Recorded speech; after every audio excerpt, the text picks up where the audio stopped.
जय मां जया दुर्गा।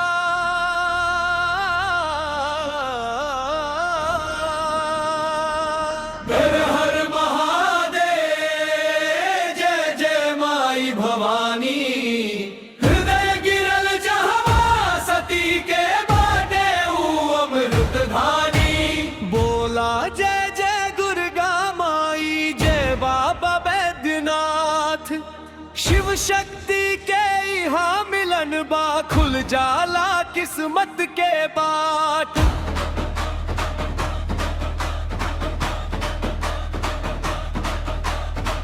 दक्ष पिता जब जग रचवाले नेवता ना दिहिले शिव के। अपमान सहना पैली सती कूद गईली अगीन कुंड में। रवत रोवत भोले बाबा कांधे उठवले सती के तनवा। घूमे लगले तीनी हुलोक में टूटल रहे उहाँ के मनवा। हाय रे सती मैया हाय रे भोले नाथ। दुख में डूबल त्रिभुवन सगरो ताप उठल बा सबके सांस। देवघर नगरी पावन लागे जय माई भवानी। हृदय गिरल जहवा सती के बाटे अमृत धानी।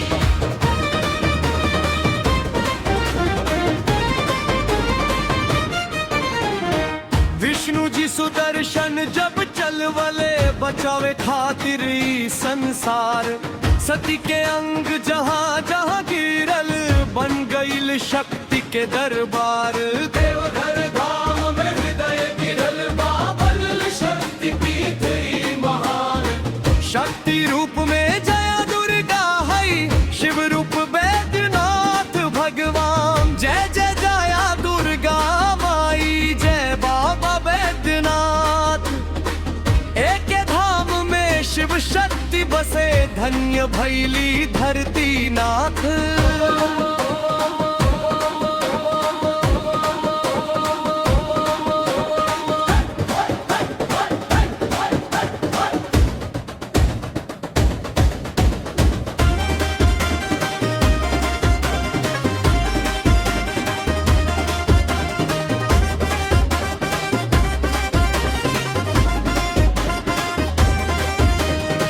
लाल गठबंधन जुटल बा मंदिर प्रेम के यहाँ अजब निशानी।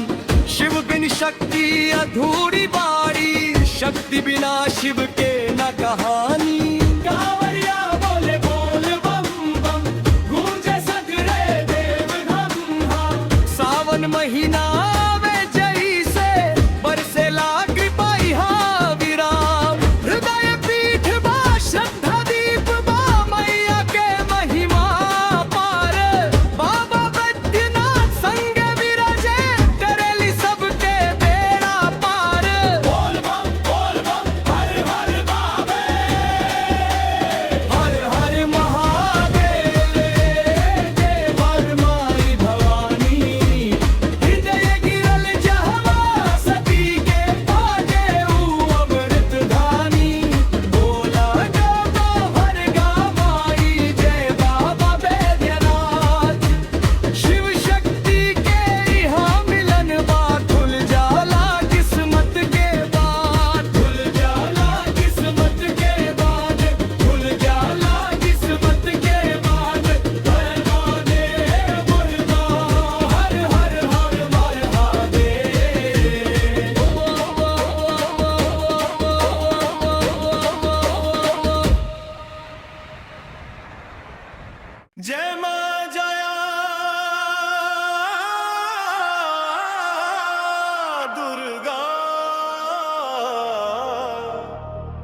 दर्शन जब जल्व